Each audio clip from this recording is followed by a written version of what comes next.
কারো ক্যান্সার দেখে যদি এই দোয়াটা আপনি বিশ্বাসের সাথে পড়েন, জীবনে কোনোদিন ক্যান্সার রোগে আক্রান্ত হবে না।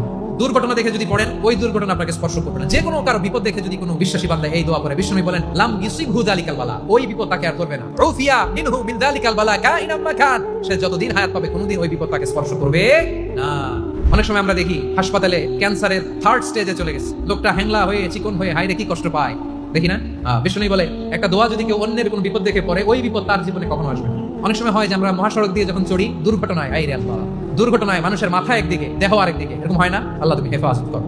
বিষ্ণু বলেন এই দুর্ঘটনা দেখে কেউ যদি এই দোয়াটা পড়ে, তার জীবনে সে কোনোদিন এরকম অ্যাক্সিডেন্টের সম্মুখীন হবে না।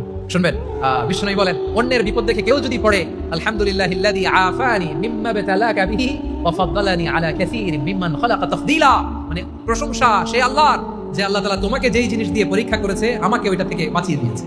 তোমাকে আল্লাহ যেই বিপদে ফেলেছে আমাকে ওই বিপদ থেকে তিনি মুক্ত রেখেছে, আর তার অনেক সৃষ্টির উপর আমাকে তিনি প্রাধান্য দিয়েছে। সুবহানাল্লাহ পড়ে।